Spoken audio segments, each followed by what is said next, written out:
आपण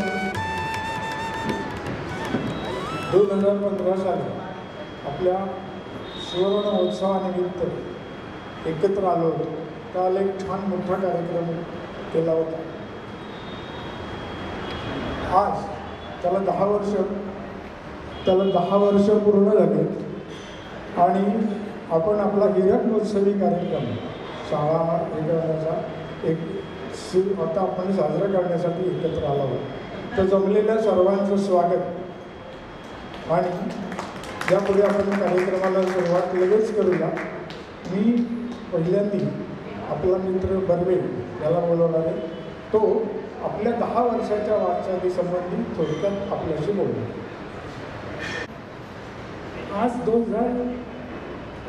मार्च 1965 मध्ये आपण SSCचा शेवटचा पेपर दिला आणि त्याला 60 वर्ष झाली आहेत. आज टाळ्या वाजवा जोरदार.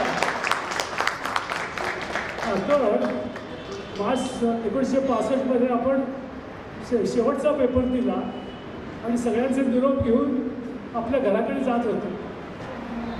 घरी जाताना कॉलेजची स्वप्न दिसायला लागली, तर आणखी रंगीन स्वप्न वगैरे वगैरे. पण दुसरीकडं आपली मनस्थिती सगळ्यांची झाली असेल, तुला मनस्थिती झाली होती म्हणजे आता उद्या असतं या शाळेत आपल्याला यायचं नाही आहे आणि हे सगळे मित्र परत आपल्याला भेटतील की नाही असं वाटायला नाही. आणि सगळ्यांना असंच वाईट वाटलं आहे थोडक्यात. मग पुढं अशी फाटाफूट झाली. कोणी आर्ट्सला गेलं, कोणी सायन्सला गेलं, कोणी कॉमर्सला गेलं आणि मग बघता बघता 4 वर्ष झाले, ग्रॅज्युएशन झालं, नोकऱ्या लागल्या, लग्न झाली, संसार झाले. आणि आमच्यातल्या सकाळच्या बॅचमधल्या बापट म्हणून आहे त्याला एकदम असं झालं की आपण आता जुन्या लोकांना भेटायला पाहिजे. तर त्यांनी काहीतरी करून 2-4 लोक जमा केली. त्यावेळी आम्ही सकाळची लोकं होतो. बेडजोगे होता, पाटणकर होता, लोणकर होता, मी होतो, रमेश धूत होता, रोगे होता. आणि आम्ही असे जमत असताना त्या पहिल्यांदा बालगंधर्व रंगमंदिरात भेटायचो सकाळी दर आठवड्याला. आणि आमची मग 2010 सालची गोष्ट आहे. 2010मध्ये मग आम्ही हळूहळू आमच्या बायकांना देखील बोलवायला लागलो. त्यांच्या देखील ओळखी झाल्या. आणि असं करता करता आम्ही मग रमेश धूतच्या फार्म हाऊसवर जायचं ठरवलं. तिकडं दुपारच्या शाळेत काय झालं ते मला माहिती मी वाचून दाखवतो.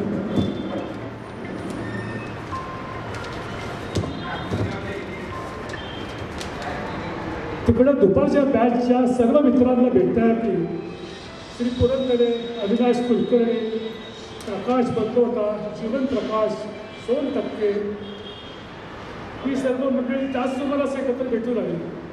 योगाने असे झाले की आम्ही सकाळची मंडळी रमेश धूतच्या फार्म हाऊसवर जात असताना श्री प्रकाश देवळे यांच्या बोलाण्यावरून श्री साईच्या दर्शनाला प्रतिश्रीला गेलो. तेथे हा मोठा ग्रुप आम्हाला भेटला आणि तेव्हाच आमच्या दोन्ही ग्रुपचे विलिनीकरण झालं. मग श्री बेगडे यांनी पद्धतशीर फॉर्म छापून घेतले होते. त्यानुसार आम्ही सर्वांनी ते फॉर्म भरले. पण एक मोठा BHSचा व्हॉट्सॲप ग्रुप तयार झाला. तर त्याचे नाव, फोन नंबर, राहण्याचा पत्ता असलेला कागद सर्वांना देण्यात आला. 2014मध्ये ही अशी कल्पना मांडली की 2015मध्ये आपल्याला SSC होऊन 50 वर्ष पूर्ण होतील. तर एक स्मरणिका काढूया. आणि स्मरणिका काढण्यासाठी मी बरेच सर्क्युलर काढली. सारखं फॉलोअप करायला सुरुवात केली. शेवटी मी सारखं सांगायचो की आपल्या शाळेची आठवणी द्या, गुरुजनांची आठवणी द्या. आणि 10-12 हे लेख गोळा झाले. नंतर आमच्या डेगळेंनी खूप प्रयत्न केले आणि जवळजवळ सगळ्या लोकांकडनं त्यांनी लेख काही ना काहीतरी लिहून घेतले. आणि असं आपला स्मरणिकेचा मोठी स्मरणिका झाली. आणि याचं उद्घाटन हा कार्यक्रम 26 जुलै 2015 औंध फाट्यावरील दिगंबर हॉलमध्ये साजरा करण्यात आला. त्या कार्यक्रमाला शाळेतील त्यावेळेचे शिक्षक श्री पुराणे, अष्टपुत्रे, नरवणे, नवलकुंकर, श्री आवटी, श्रीमती पाळंदे व यार्दी हे आवर्जून उपस्थित होते. त्यांचा सत्कार करण्यात आला. हा कार्यक्रम अतिशय हृद्य वातावरणात मोठ्या दिमागात साजरा करण्यात आला. 2015 ते 25 या दशकात सर्व मित्रमंडळी वारंवार भेटू लागली. म्हणजे पहिल्यांदा रविवारी कल्पना हॉटेलमध्ये लोक भेटायला लागली. नंतर आपल्या घरातल्या कार्यासाठी लोकांना बोलवायला लागले. मित्रमंडळी जास्त वाढली. 2015 आपण पहिल्यांदा दत्ता कुलकर्णीच्या ओळखीने वेदशास्त्रोक्त सभेच्या हॉलमध्ये एकत्र येत होतो.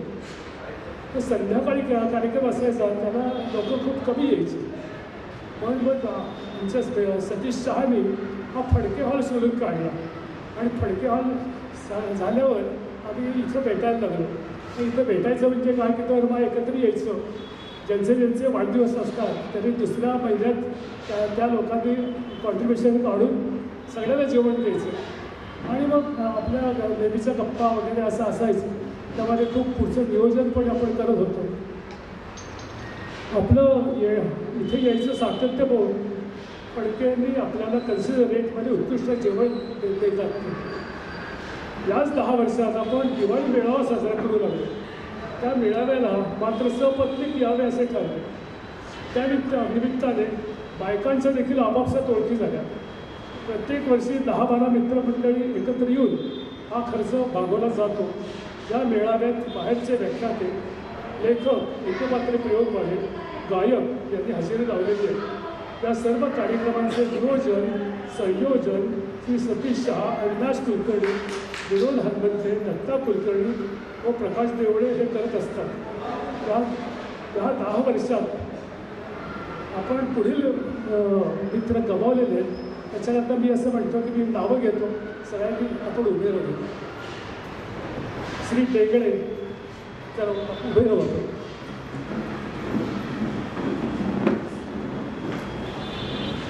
श्री डेगळे, श्री खोडे, अनिल दावल भक्त, डॉक्टर विष्णू शहा, पुरंदरे, गोहाड, धारणे, तापरे, सुभाष कुलकर्णी व श्री पुरंदरे यांना आपण श्रद्धांजली वाहिली. लोणावळा येथील नारायणधाम, पेटकावडी येथील बालाजी मंदिर, इथून पुढे नारायणपूरचं एकमुखी दत्त. याच ट्रिपमध्ये श्रीमती उज्ज्वला डोळे यांनी सर्वांचा प्रेमाने परिचार केला. मेहर फार्मला आपण सर्व उल्हा पाटीला गेलो होतो. तिथून येताना यवत येथील भुलेश्वर मंदिर पाहिले. श्री रमेश धूत यांचे फार्म हाऊसवर, तसेच राजाराम गणपती येथील त्याचा कारखाना. जीवनप्रकाशचे पुढाकारातून कोयना प्रकल्प, महाबळेश्वर येथील ढगांचा अभ्यास करणारे केंद्र, येऊर येथील गणपती, प्रकाश देवळे यांचे प्रतिशिर्डी साई मंदिर. याचबरोबर आपले काही मित्र भूतान व श्रीलंका इकडे पण जाऊन आले होते. आता या 10 वर्षात आपण अनेक संस्थांना देणग्या दिलेल्या आहेत. त्याची नावं मी वाचत आहे आपण. हिमाचल प्रदेशात श्री व सौ चिंधणे यांनी प्राणवायू प्रकल्प उभा केला आहे. आपले सैनिक अतिशय दुर्गम भागात आणि उंचस्थळी देशाचे सतत रक्षण करत असतात, पण त्यांना बरेच वेळा प्राणवायूची कमतरता भासते. यासाठी हा प्रकल्प उभा केला आहे. या प्रकल्पास आपण 51,000 रुपयाची देणगी दिलेली. अनाम प्रेम ही संस्था दिव्यांगांच्या पुनर्वसनासाठी काम करते. त्यांना आपल्यातर्फे रुपये 21,000 देण्यात आलेले आहेत. नंतर नाम फाउंडेशनला आपण 5,000 रुपयाची देणगी दिलेली आहे. आपल्या प्रत्येक कार्यक्रमासाठी किंवा टिप्ससाठी खालील मित्र निस्वार्थपणे काम करत असतात. श्री सतीश शहा, अविनाश कुलकर्णी, विनोद हनुमंते, जीवनप्रकाश कुलकर्णी, रमेश धूप, प्रकाश देवळे यांचा उत्साहाने सहभाग असतो. ही सर्व मंडळी आपापले समाजातील स्थान विसरून आपल्या सर्व मित्रांसाठी म्हणून काम करत असतात. त्या सर्वांचे खूप खूप आभार. 2015 ते 25 या 10 वर्षात जी कार्य मी आत्ताच सांगितले, त्या 10 वर्षात आपल्या काही मित्रांनी अतिशय उल्लेखनीय काम केलेलं आहे. त्याचा उल्लेख केला नाही तर या कार्यक्रमात नक्कीच उडे वाटेल.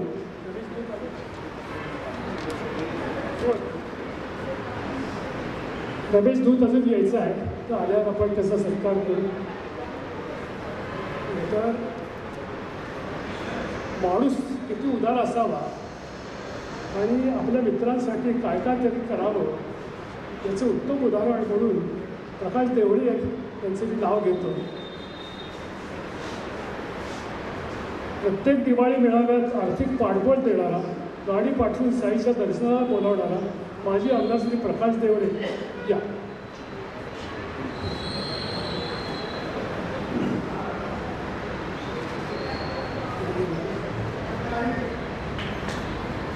विकास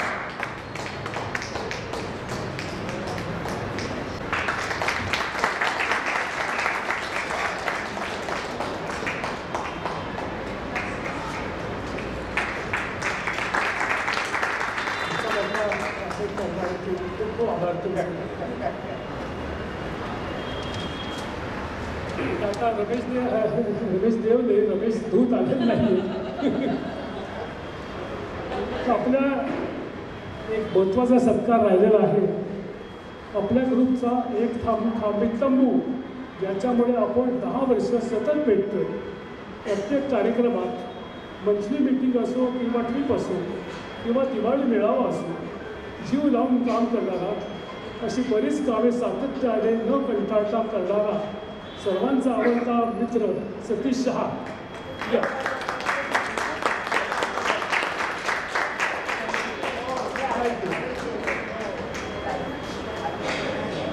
सत्कार करायला एक माणूस पुरणार नाही आहे, तर मी अजून 2-3 यांना बोलवतो. मंगला ये, पराडकर या, पाटणकर या, विजय धोत या, विजय पवार या. सगळ्यांचा सत्कार सगळ्यांबरोबर एकाने नाही द्यायचा, सगळ्यांनी द्यायचं.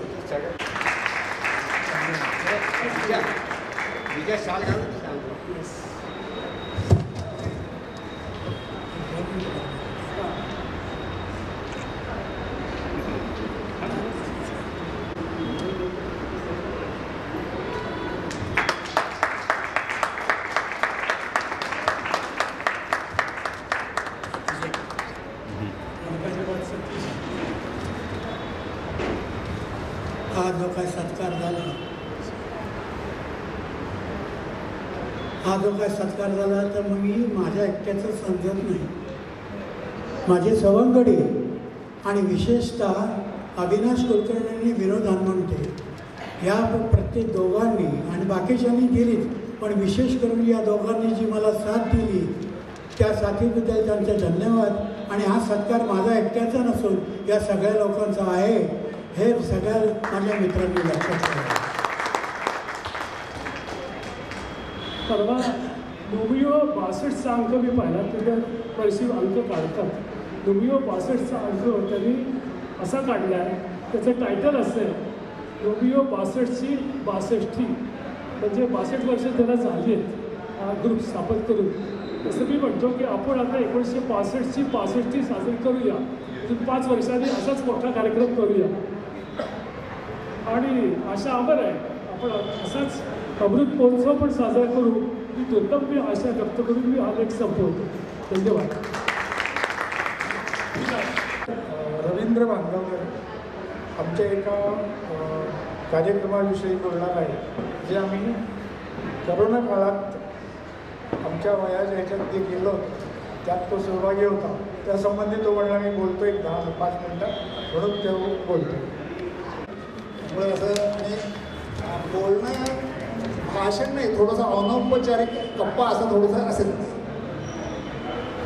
आता अनिलने जे सांगितलं त्याची कदाचित पुनरुक्ती होईल. 65 साली 11वी पास झालो. त्याच्यानंतर मी ह्या परिसरातच नव्हतो, म्हणजे पुण्याच्या जवळपासून मराठवाड्यात नोकरी वगैरे असं सगळ्या ह्याच्यात होतो. पण तरी पुणा हा माझा स्टॉप असायचा. गल्लीत पुण्यात कर्व्यात शिल्पीवाडी तळात होतो, त्यामुळे गल्लीतले मित्र आणि शाळेतले मित्र म्हणजे त्यातल्या त्यात कमळापूरकर, देवकर वगैरे असे भेटायचे. हे सगळं करता करता नंतर आपल्याला ज्यावेळेला 50 वर्ष झाली, ती 2015 साली झाली, पण त्याची तयारी 13-14 पासून सुरू होती. 13-14च्या दरम्यान एकदा मला वाटतं दिलीप डेगळेचा फोन आला. अनपेक्षितच फोन होता तुम्हाला. की अरे असं असं आहे आणि आपण 50 वर्ष आपल्याला होत आहे, तर आपण एकत्र येणार आहोत, तू पुण्याला आला की भेटूया. माझ्या सुदैवानं मला एकतर शालेय शिक्षण सगळं जे कळत्या वयातलं असतं 11वीपर्यंत, ते पुण्यात झाल्यामुळे पुण्याविषयी एक आपुलकी आहे, अनेक गल्लीतले मित्र आहेत, शाळेतले मित्र आहेत, नातेवाईक आहेत. त्यामुळे पुण्यात तर येणं व्हायचंच. असा एक दिवस आलो होतो त्यावेळेला, मग अविनाश गल्लीतला समोर राहणार, अविनाशकडे आलो, सगळे जमले आणि मग ते ह्यांचं सुरू झालं होतं इथे, ते वेदशास्त्र एक सभा वगैरे. त्याच्यानंतर कल्पना हॉटेलमध्ये बसायचं, कारण ते पैसे जास्त घ्यायला लागले. आपण सगळं आयुष्य झालेलं असलं, जवळपास रिटायर असलो तरी असे पैसे देणं आपल्याला फारसं आवडत नाही, फुकट पैसे द्यायचे. मग चहा प्यायला बसायचं कल्पनामध्ये वगैरे असं व्हायचं आणि मजा यायला लागली त्याची. ती 15ची जी स्मरणिका आपण केली त्याची एक प्राथमिक बैठक झाली होती. त्यावेळेला मी दिलीप डेंगळे अनिलच्या घरी गेलो होतो आणि मग अनिलच्या घरी ती आमची प्राथमिक भेट झाली. नंतर तर सगळं काम अर्थातच अनिलनी केलं. त्याच्यात सगळ्यांना पाठपुरावा करून त्यांना लेख द्यायला लावणं, त्या लेख दिल्यानंतर त्याचं संपादन करणं, ते मग मांडणी करताना ते पानपुरका वगैरे काही ते टाकायला लागतात, ते सगळं त्यांनी अत्यंत चांगलं केलं. आपल्याला आठवत असेल की आपण 5वी 6वीत असो कदाचित, त्यावेळेला इन्फ्लुएन्झाची मोठी साथ आली होती आणि आपल्या शाळेला सुट्ट्या होत्या. आठवडा होता का काय होतं ते आता सुट्टी हेच त्यातला आपल्याला आनंदाची गोष्ट होती. बाकी इन्फ्लुएन्झा वगैरे त्यावेळेला काय फार कळत नव्हतं. त्याच्यानंतर हा जो कोरोना आला त्यावेळेला अशा सार्वजनिक सुट्ट्या दिल्या गेल्या. कोरोना तसा फारच भयानक होता. पहिल्यांदा त्याचं फारसं काही वाटत नाही, आता उन्हाळा आला तर जाईल, अमुक होईल तमुक होईल, थंडीत जातील तो विषाणू जाईल वगैरे असं, पण ते तसं काहीही झालं नाही. जवळपास आपल्यातल्या प्रत्येकाचे नातेवाईक, जवळचा मित्र काही ना काहीतरी त्यांनी करोनाने बाधित होऊन चक्क निवर्तला किंवा बऱ्यापैकी त्याला त्रास झाला त्याचा. हे याची भयावहता ही हळूहळूच कळत होती आपल्याला. त्यामुळे असं व्हायचं की एखाद्या वेळेस अवेळी त्या काळात फोनची घंटा वाजली की असं एकदम अंगावर काढायचा, कोणाची बातमी काय सांगतोय आज, हा कशाचा फोन आला आहे, असं काहीतरी वाटायला लागायचं. ह्या सगळ्या असं चालू असतानाच एकदम भर दुपारी फोन आला की आपण काही जण गुगल मीटवर रोज 11:30 ते 12:30 असं भेटणार आणि गाणी म्हणायची प्रत्येकाने, असं काहीतरी आहे. आता खरं मी गाणं वगैरे म्हणणं हा काय माझा प्रांत अजिबात नाही, पण तरी पण त्या ग्रुपला जॉईन झालो. काही वेळेला गाणी म्हटली, तू गाणं वाचलंस असंही कॉमेंट ऐकली मी. आणि त्याचं आणि हिंदी मराठी अशी सगळी ती चालायची. मी थोडासा त्यातला माझा पर्याय शोधून काढला. एखादं चांगलं पुस्तक वगैरे वाचलं असेल तर त्यातला काहीतरी उतारा सांगणं, काहीतरी एखादा किस्सा सांगणं, मला अनुभव एखादा आला असेल माझ्या ह्याच्यात तो सांगणं, असं काहीतरी असायचं. पण याच्यात आता जे सांगणार आहे मी ते त्या ग्रुपमधल्या याच्यातलं आम्ही काय काय करायचो कसं असं असायचं. आज आपल्यामध्ये नाही आहे, दुर्दैवाने त्याची आई गेल्या आठवड्यात हे झाली.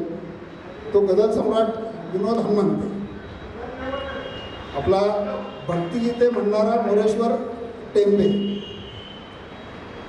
गीत म्हणजे गाणं म्हणणारा आणि बासरी वाजवणारा, असे दोघं, दिलीप डेंगळे आणि प्रकाश बलदोडा. डॉक्टर जीवनप्रकाश कुलकर्णी, त्याचा आता तो नाही आहे म्हणून तर मुद्दाम बोलतो, आवाज काय फार चांगला नव्हता, पण तो उडत्या चालीची गाणी अशी छान निवडायचा आणि फार छान म्हणायचं ती गाणी. मराठी आणि हिंदी अशी दोन्ही गाणी अत्यंत कौशल्यानं गाणारा अविनाश. तुमच्यापैकी कोणाचा कदाचित विश्वास बसणार नाही, पण ए मेरे वतन के लोगो हे लता मंगेशकरने म्हणलेलं गाणं अविनाशने त्या ग्रुपवर इतकं अप्रतिम म्हटलं की खरंच त्याला म्हणजे पहिल्यांदा विश्वास बसला नाही. हा म्हणणार तर काय, तो पहिल्यांदाच म्हटला की मी हा वेगळाच काहीतरी प्रयत्न करतो आहे. सभ्य भाषेत बोलता येणार नाही म्हणून मी आता सांगत नाही तो काय म्हणला ते. पण त्याचं श्रेय जे आहे ते अविनाशपेक्षा कर्तृत्ववान नवऱ्या मागे उभ्या असलेल्या त्याच्या पत्नीला आहे. त्याचं गाणं फार छान बसवून घ्यायचं आणि म्हणायचं. मग तो म्हणायचा गाणं. आता तो आमच्यासमोर तरी असं म्हणतो बघा की माझ्या पत्नीमुळे मी हे गाणं म्हणू शकलो असं.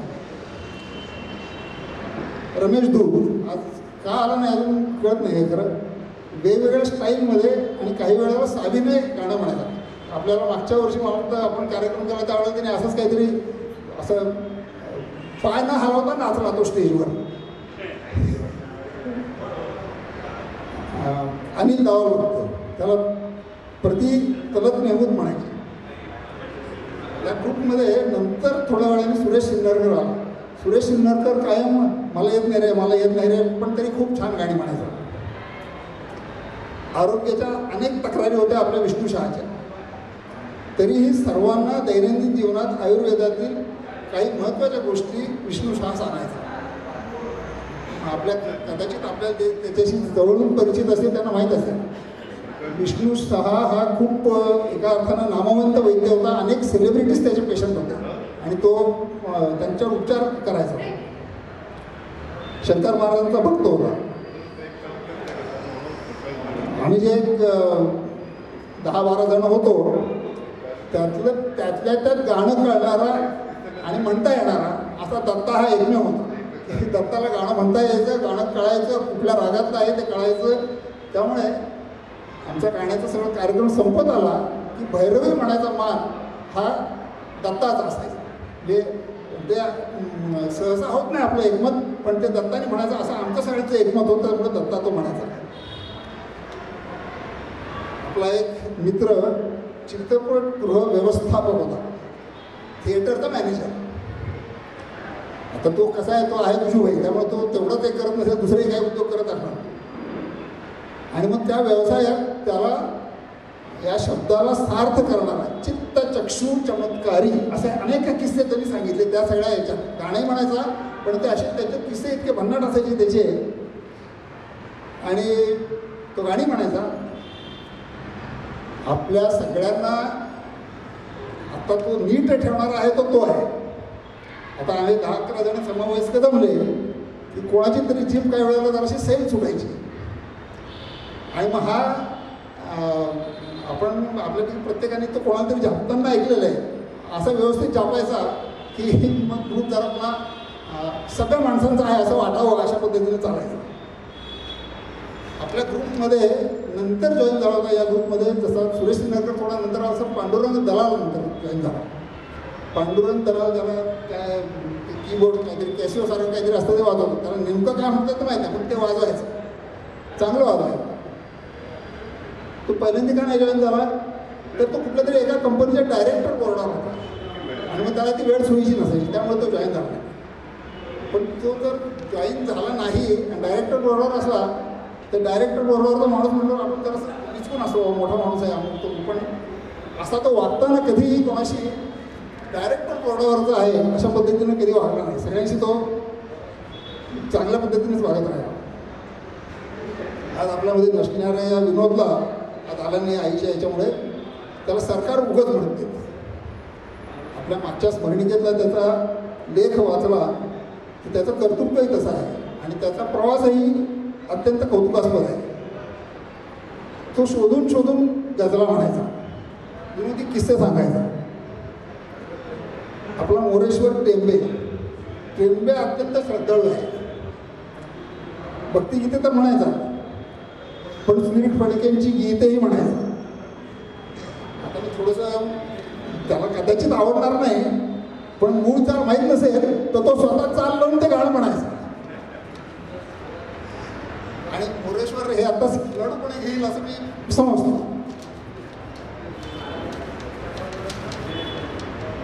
प्रख्यात बुद्धिबळपटू अभिजित ठिपसे हे त्याचे जावई आहेत आणि टेंबेजी आपले त्याचे सासरे आहेत. आपण जो परवा मुकेशनी वगैरे जे हे सर्वसाधारण चॅम्पियनशिप आपल्याला मिळाली बुद्धिबळात, त्यावेळेला पंतप्रधान मोदींची जी इंटरॅक्शन झाली या सगळ्यांची, त्या इंटरॅक्शनच्या वेळेला हे अभिजित ठिपसे तिथे होते आणि त्यांचा त्याच्यात प्रमुख सहभाग होता. म्हणजे ते ओळख करून देणे अमुक तमुक असा सगळा विषय त्यांनी केला होता. त्या कोचचा तो चमू होता, त्या चमूचा तो कोच होता. दिलीप डेंगळे बासरी चांगली वाटते, स्वतः एकदम चांगला चित्रकार होता. दिवाकर डेंगळे हे जे आपण शाळेत असताना जे मोठे चित्रकार होते त्यांचा हा पुतण्या. सगळ्यांची चांगली त्यांनी स्केचेस काढली होती प्रत्येकाची. आम्ही जे ग्रुपमध्ये आहोत पण अनेकांची काढली असते. प्रकाश बलदोटा त्याला गाण्याची एवढी आवड होती की तो आपल्या ग्रुपमध्ये गाणी म्हणायचा. दुसरा एक नुसता गाणी म्हणणारा ग्रुप होता, त्या ग्रुपमध्येही तो होता. मग ते गाणं इंटरनेटवरून उतरवून घ्यायचं, त्याच्यात कुठे आलाप आहे काय आहे ते त्याच्यावरती तसे ते काय म्हणतात त्याला नोटेशन म्हणतात त्याच्यात, ते तसं करायचं तो. आणि त्यांनी त्या गाण्याचं म्हणजे असं लिहिलेली गाणी त्याच्यात कुठं पॉज घ्यायचा आहे, कुठं आलाप घ्यायचा आहे, कुठे ते शब्द रिपीट करायचे, हे सगळं असं एक झेरॉक्स करून त्याचं पुस्तक तयार केलं. जीवन कुलकर्णी अमेरिकेत आहे, उर्दूचा जाणकार. त्यामुळे एखादा शब्द आला गाण्यातला, गाणं आपण ज्याला ब्लाइंडने म्हणण्यापेक्षा न कळत म्हणत असतो, तो उर्दू शब्दाचा नेमका अर्थ आपल्याला कळत नसतो. मग तो जीवन सांगायचा. आणि मग गुगल मीटला कनेक्टिव्हिटी पावसाळ्यात दिवसात कमी असायची, जून जुलै ऑगस्टमध्ये. मग हा डिक्लेअर करायचा की आता वातावरण असं राहणार आहे, कनेक्टिव्हिटी जराशी राहणार नाही आहे, त्यामुळे आहे तसं चालू द्या, असं ते सगळं चालायचं. अविनाशच्या पत्नी त्या वहिनी अविनाशकडून गाणं घटवून घ्यायचं. अविनाशचं त्याच्यात कर्तृत्व काही नाही आहे, पण आपण जे माहिती आहोत आपल्याला ते गिरीश कुलकर्णी लेखक आहेत. हल्ली मला वाटतं सकाळमध्ये एक सदर लिहित असतात 15 दिवसांनी. अभिनेते आहेत, दिग्दर्शक आहेत, चित्रपट निर्माते आहेत. ते गिरीश कुलकर्णी आपल्या अविनाश कुलकर्णी आणि पती हे त्याचे श्वशूर आहेत. मुख्याध्यापक आणि अविनाश हा त्याचा श्वशूर. अनिल दाभोळकर बरेच दिवस झाले त्याला येऊन, पण तो या सगळ्या काळात गाणं शिकायचं. म्हणजे वयाच्या साधारण 65-70 तो गाणं शिकत होता.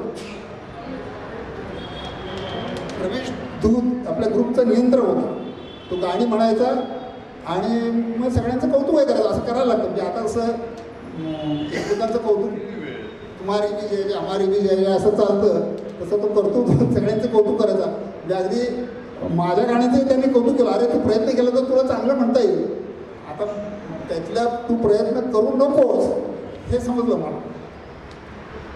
सुरेश सिन्नरकरच्या घराचं काम चालू होतं, त्यामुळे तो त्याच्यात गडबडीत असायचा.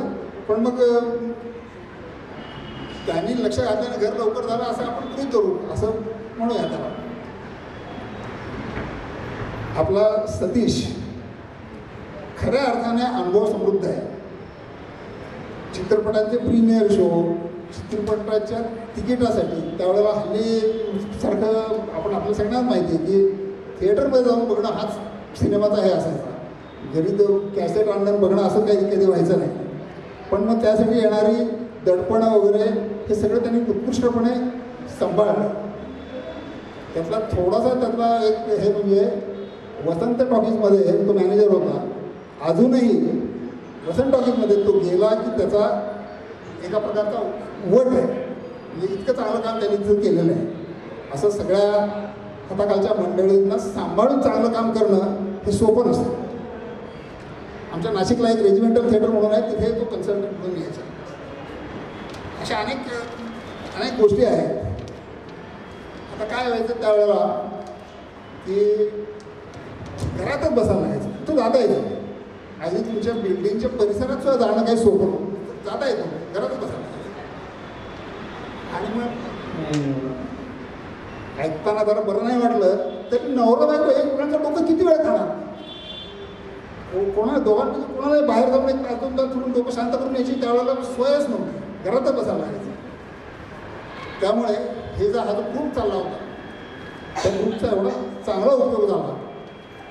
उद्या आपल्याला काय करायचं आहे, म्हणजे मला माझ्या बाबतीत मला कुठलं वाचून दाखवायचं आहे किंवा काय करायचं हे वाटायचं तसं प्रत्येकालाच होतं की कुठलं गाणं म्हणायचं आहे, ते गाणं घेऊन काढणं त्याचे.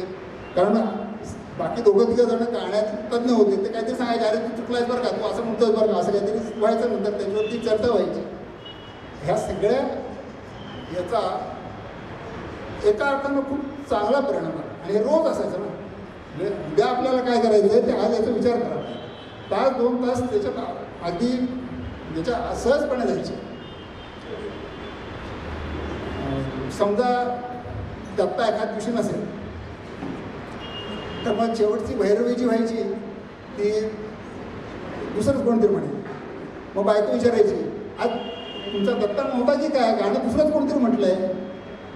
मग असं किंवा कोणातरी एखाद्याचा आवाज एखाद्या दिवशी खूप चांगला लागायचा तर ते त्यावेळेला आज यांनी चांगलं गाणं म्हणलं बरं का, अशी बायकोची सुद्धा कॉमेंट यायची. असं ते सगळं. आणि हा ग्रुप असल्यामुळे कोरोनाच्या काळात ही आता ही आठवण सांगायचं कारण हे होतं की खूप त्याचा उपयोग होता. म्हणजे हे त्यातलं जे नैराश्य, त्यातलं जे काय एक घरी बसून येणारा एक कंटाळवाणेपणा होता तो कमी झाला. म्हणजे आता त्यावेळेला खूप मोठी दृष्टी ठेवून हे केलं असेल असं नाही, किंवा केलंही असेल कदाचित, पण त्याचा उपयोग झाला म्हणून ही. आणि मग त्यामुळे खूप आणखी जवळ आलो, एकमेकांच्या जवळ आलो आम्ही. आणि मुख्य म्हणजे तो कोरोनाचा काळ तेवढा वाईट वाटला नाही.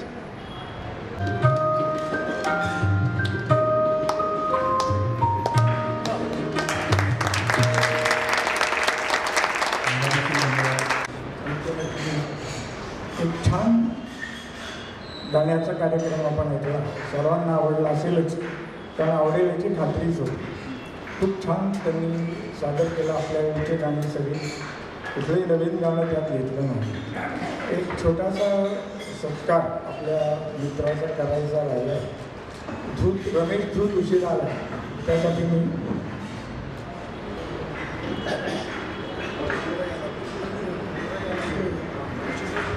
हॅलो. मगाशी एक महत्त्वाचा सत्कार राहून गेला. आमचा लाडका मित्र रमेश धूत, त्याला बिल्डर्स असोसिएशनतर्फे लाईफटाईम अवॉर्ड मिळालेला आहे. त्याबद्दल आम्ही यांचा सत्कार करतो. सत्कार करायला मी मोरा टेपे यांना बोलवतो.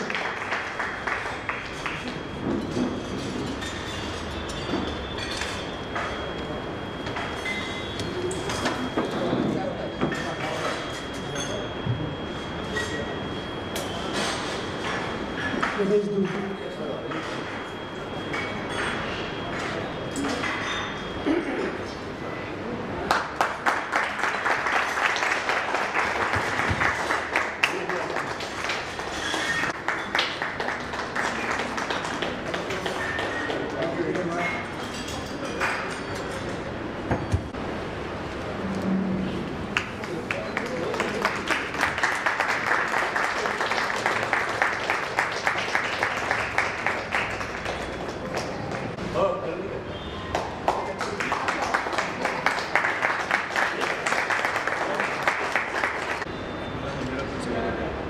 सर इकडे.